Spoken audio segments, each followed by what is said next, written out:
Michel Jouillet, notaire associé au sein de la SAS Bratsen Notaire Conseil établi à Écault, Vexin-sur-Helpe dans le département de l'Eure. J'exerce depuis maintenant 36 ans. Après une longue carrière de notaire dans l'Eure, maître Michel Jouillet a été le garant de nombreux secrets de famille, le témoin de destins brisés ou heureux. Il aurait pu me raconter des dizaines d'histoires de couples à l'agonie, d'enfants cachés, de double vie ou d'héritages miraculeux qui changent une vie. Mais il a décidé de partager le souvenir de Janine et de son testament. Une histoire singulière qui, je pense, ne vous laissera pas indifférent. Vous écoutez Histoire vraie, les notaires vous racontent. Je suis Caroline Nogueras. Des dossiers croustillants, j'en ai eu, mais particulièrement et récemment, quelque chose que je n'aurais jamais imaginé, c'est l'histoire d'un testament.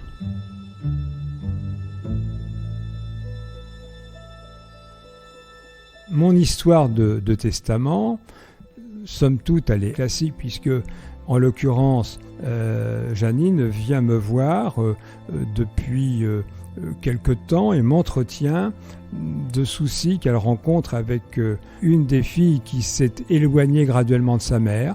Peut-être un mot, deux mots, mal perçus, mal compris, susceptibilité, et donc finalement, fin de la relation.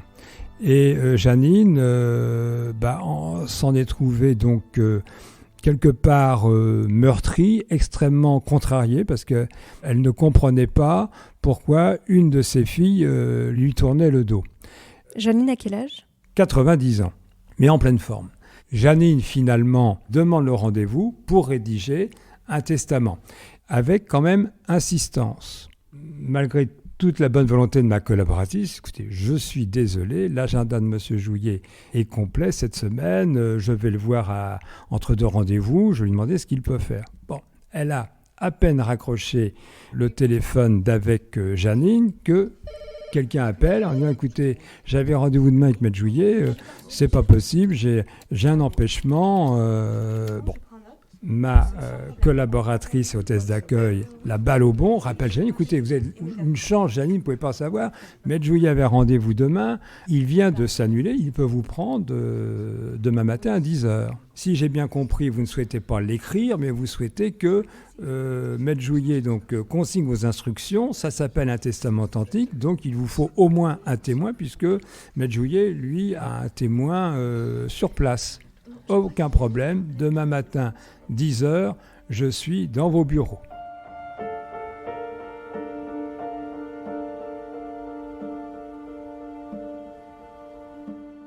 Le lendemain matin, tellement empressée de faire rédiger son testament, elle vient à 9h30. Quand Janine s'installe à votre bureau avec les deux témoins, comment vous la mettez à l'aise ? Parce que j'imagine que c'est pas forcément facile. C'est pas forcément facile, mais j'ai pour habitude, dans ce type d'entretien, que ce soit les donations entre époux, ce que les gens appellent au plus vivant des deux, au dernier des vivants, que ce soit pour les testaments, j'ai ma petite formule, écoutez, vous pouvez y aller, ça fait pas mourir.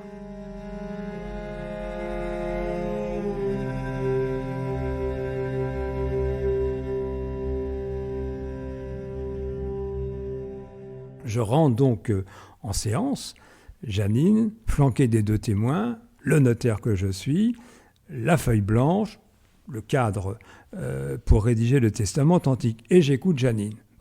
Maître Jouillet, vous savez à peu près pourquoi je suis là. Je suis là parce que, comme vous le savez, comme je vous l'expliquais, je suis en froid ou ma fille est en froid avec moi. Et bon, ça me contrarie. Et par rapport à sa sœur qui a toujours été amour vis-à-vis de moi, chaque fois que j'ai besoin, elle est là. Je veux faire quelque chose. Écoutez, je lui dis, madame, la loi ne l'interdit pas, vous pouvez donc donner un coup de pouce à l'une, et puis le coup de pouce à l'une, ce sera quelque part ce que votre fille, autre, ne recevra pas. Oui, mais c'est comme ça ne me dérange pas, je tiens à la remercier. Bon, alors qu'est-ce qu'on fait, Janine ?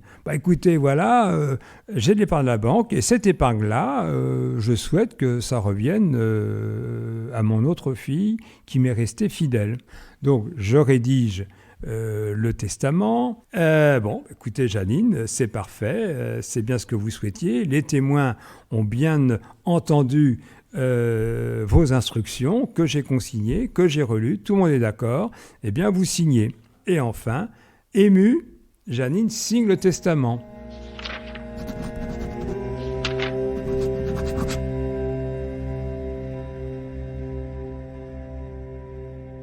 Janine va se rasseoir en face de moi. Et c'est là que Janine, calée dans le fauteuil, me dit « Ah, c'est marrant, mais je me sens mal. » Je voyais quand même qu'elle avait la sueur au front. Bon, je sais que votre fille est dans la voiture, je vais l'appeler. Elle rentre, alors maman, qu'est-ce que t'as ? Oh bah, j'ai mal.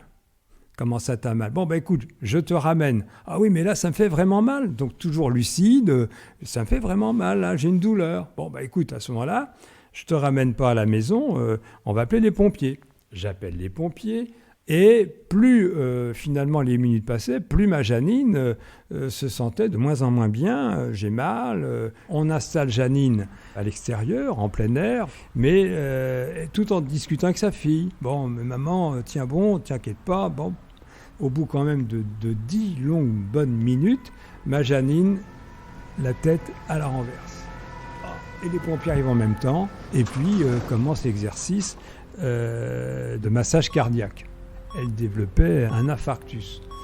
Au bout de 20 bonnes minutes, le rideau tombe, Janine est morte. Alors là, la consternation, les deux témoins abasourdis, la fille, je n'en parle pas, puis moi en tant que notaire, vraiment, faire un testament et 20 minutes après quitter cette bonne vieille terre, c'est quelque chose que je ne souhaite à personne. Bon, alors, quand rétrospectivement on fait l'analyse de tout cela, je pense qu'elle avait un pressentiment. Franchement, pour avoir insisté, comme elle le fit, auprès du Standard pour obtenir ce rendez-vous, bon, je pense qu'elle sentait qu'elle était arrivée au terme de son parcours sur Terre.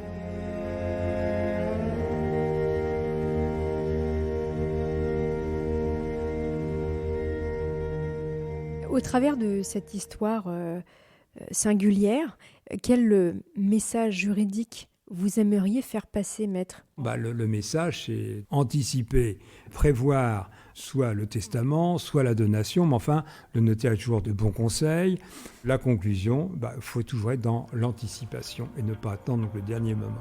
Merci beaucoup, maître Jouyet. C'est moi qui vous remercie. Merci d'avoir écouté ce dernier épisode de la saison 2 de Histoire vraie, les notaires vous racontent. En attendant la prochaine saison et de nouvelles affaires insolites, n'hésitez pas à parler de ce podcast autour de vous, de mettre des étoiles et des commentaires sur vos applis de podcast préférés.